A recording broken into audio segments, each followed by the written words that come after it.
If you're enjoying this tale from the Old West, please hit that like button and subscribe to our channel for more incredible stories from the frontier. Your support helps us bring these forgotten legends to life. The dust settled around Martha's boots as she stood at the edge of Samuel Henderson's sprawling ranch, her hand resting protectively over her swollen belly. She had ridden hard for 3 days to reach this place, following rumors about a man desperate enough to make any deal. Samuel Henderson emerged from his ranch house, a tall figure weathered by 43 years under the relentless western sun. His grey eyes took in the sight before him, a young woman, clearly with child, sitting astride a tired mare. "You lost, miss?" Samuel called out, his voice carrying authority. He stepped down from his porch, Winchester rifle in hand. Martha dismounted slowly. "I'm looking for Samuel Henderson," she said steadily. "I heard tell you might be interested in making a deal." Samuel's eyes narrowed. "Depends on what kind of deal, and I'd appreciate knowing who I'm talking to." "Name's Martha Calloway," she said, meeting his gaze. "The deal I'm proposing might solve both our problems." She gestured toward her belly. "I hear your wife died in childbirth, and you need an heir to keep this ranch in the family." The words hit Samuel hard. His wife Elizabeth's death had left him heartbroken and facing a real problem. His brother's family had made clear they'd contest his will without an heir. "What exactly are you suggesting?" Samuel asked. Martha stepped closer. "A partnership. You give me protection and a place to have this child safely, and in return you get an heir to secure your legacy. No questions asked about where I came from." Samuel studied her face, noting faded bruises around her left eye. "Running from someone, are you?" "Aren't we all running from something out here?" Martha replied. "You want peace, and I want an heir. Seems we might help each other." Samuel lowered his rifle. "Come inside. We need to discuss terms." Inside the sparse but comfortable ranch house, Samuel poured coffee. "There are conditions," he said. "First, no one can know the real arrangement. You're my wife, the child is mine." Martha nodded. "Expected as much. Second, if trouble comes looking, I need to know. Third, the child takes my name and inherits everything."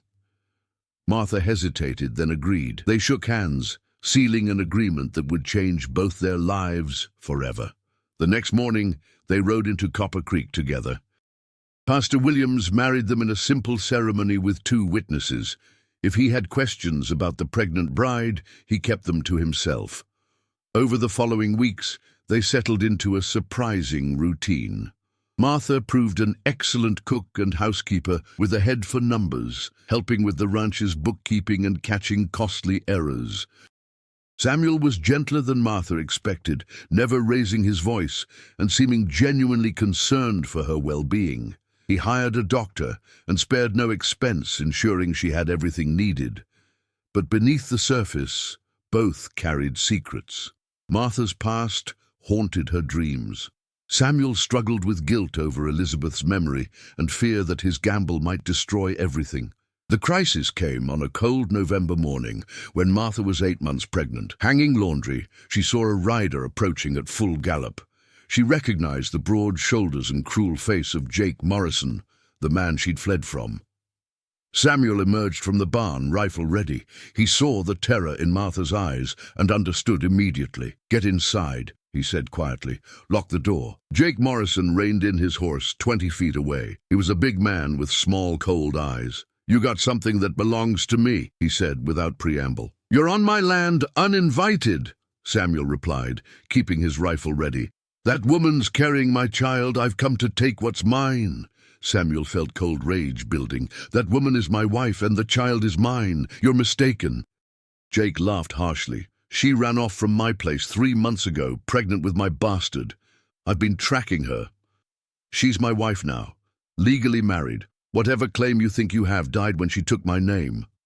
"Law don't mean much when a man's been wronged." Jake's hand moved to his gun. "I ain't leaving without what's mine." Samuel raised his rifle. "Then you ain't leaving at all." The 2 men faced each other in the growing light, measuring resolve. Samuel could see Jake was faster with a handgun, but the rifle gave him advantage at distance. "Last chance," Jake said. "Send her out, or I'll burn this place down." Samuel pulled back the rifle's hammer. The sound was sharp and final. Jake went for his gun, but Samuel was ready. The rifle boomed once, and Jake tumbled from his horse, clutching his shoulder. His gun lay in the dust. Jake struggled up, face twisted with pain and rage.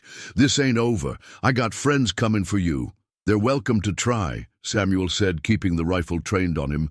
"But understand this. Martha and that child are under my protection. Anyone who threatens them answers to me." Jake rode away, his parting glance promising trouble ahead. Martha emerged as Jake disappeared. She was pale but composed, hands protective over her belly. "Thank you," she said simply. "We need to talk," Samuel replied. "No more secrets. If I'm protecting you both, I need to know everything." Martha told him the whole story. She'd been a seamstress when Jake took interest in her. At first he seemed like a prosperous rancher, but she realized too late he was violent and possessive. "He would have killed me eventually," she said quietly. "And the child too. I couldn't stay." Samuel listened without judgment. "Are there really friends coming?" "Drifters mostly, but dangerous ones. He pays them well." Over the next days, Samuel quietly reached out to neighboring ranchers for potential help. He also sent word to the territorial marshal about Jake's threats. The labor began on a cold December night during a fierce snowstorm. Samuel had arranged for the doctor to stay, and after 18 difficult hours, the baby arrived, a boy with dark hair and strong lungs. Samuel held him and felt something shift in his chest. This child might not share his blood, but he was Samuel's son in every way that mattered. "What will you call him?" Martha asked weakly. Samuel looked down at the tiny face. "Thomas, after my father." For a week they lived in peaceful new parenthood. But their peace shattered when Samuel returned from checking cattle to find 3 horses outside his house. Through the window, he saw Jake Morrison sitting at his kitchen table holding baby Thomas, while 2 armed drifters lounged nearby. Samuel approached carefully. Jake called out, "Come on in, Henderson, we need to talk." Samuel entered to find Martha rigid with fear, while Jake cradled Thomas with mock tenderness. The drifters watched with predatory attention. "Beautiful boy," Jake said conversationally. "Got my eyes, don't you think?" "Put him down," Samuel said quietly. "I just wanted to see my son." Jake's voice was friendly, but his eyes were winter cold. "Course, you've been claiming he's yours." "That's presumptuous." A scarred drifter gestured with his pistol. "Drop the rifle."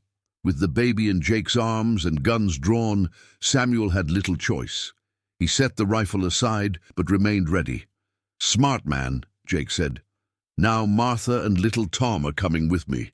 You're staying here to think about taking things that don't belong to you." "The law says she's my wife and he's my son," Samuel said steadily. Jake laughed. "Law's funny out here.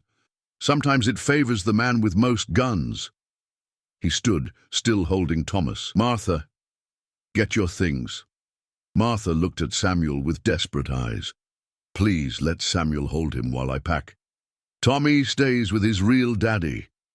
Samuel saw his chance when Jake shifted Thomas to gesture. In one fluid motion, he dove forward, grabbing for the baby while shoving Jake backward. Chaos erupted in the small kitchen. Samuel got Thomas safely away, but a drifter struck him with a gun butt. He went down hard, clutching the baby protectively. "Enough!" Jake roared. "Nobody shoots unless I say so. I want them alive." Samuel struggled up, blood running down his face, still holding Thomas. "You want the boy? You'll have to kill me first." Jake studied him with something like respect. "You know what, Henderson? I believe you'd die for him. That's more than most men would do for a child that ain't theirs." "He is mine," Samuel said firmly. "In every way that matters." After a tense moment, Jake holstered his gun. "Tell you what, I'll make a proposition. You keep the boy, I'll take Martha. Fair trade." "No," Martha said immediately. "I won't leave Thomas." "You don't get a vote," Jake snapped. Samuel looked at Martha, seeing terror but also fierce love for the child she'd held only a week. An idea formed, desperate but possible. "Different proposition," Samuel said. "Fight me for them. Just you and me, no guns. Winner takes everything." The scarred drifter laughed. "Boss, this fool wants to go bare-knuckle with you." Jake was larger and stronger, probably more experienced in brutal fighting, but Samuel was fighting for his family. "You serious?" Jake asked. "Dead serious. Your men stay out, and when it's over, it's over. No revenge." Jake grinned uglily. "Deal. But when I win, I take both. And you live knowing you failed them." They moved outside where snow had stopped, but ground remained treacherous. Samuel handed Thomas to Martha, kissing them both gently. "Whatever happens," he whispered, "you both gave my life meaning again." The fight began with Jake charging like an enraged bull. Samuel dodged aside, using Jake's momentum against him, landing quick punches to his ribs. Jake recovered and caught Samuel with a backhand that sent him sprawling. Blood filled Samuel's mouth, but he rolled away from Jake's stomp attempt and regained his feet. For 10 minutes they traded blows in the snow. Jake's raw power began telling, opening cuts above Samuel's eyes. But Samuel's determination never wavered, finding ways to avoid the most devastating attacks. The turning point came when Jake, frustrated by his inability to finish quickly, made a careless rush. Samuel sidestepped and caught Jake's arm, using the man's weight to flip him hard onto his back. Before Jake could recover, Samuel was on top, raining punches with desperate fury.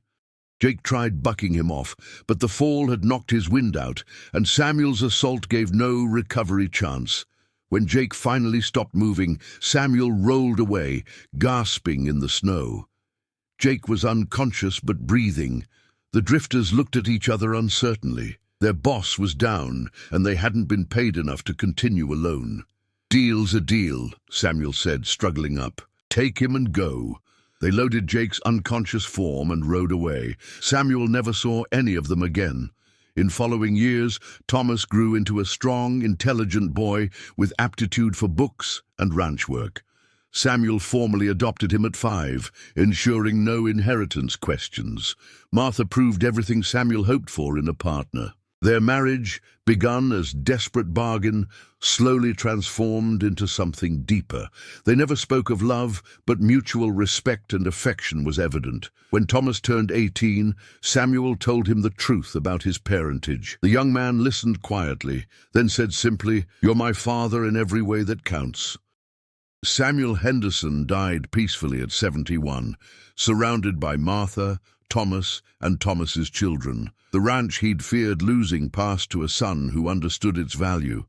Martha lived another 15 years, seeing her grandchildren grown and knowing her desperate gamble had secured not just safety, but happiness for everyone she loved.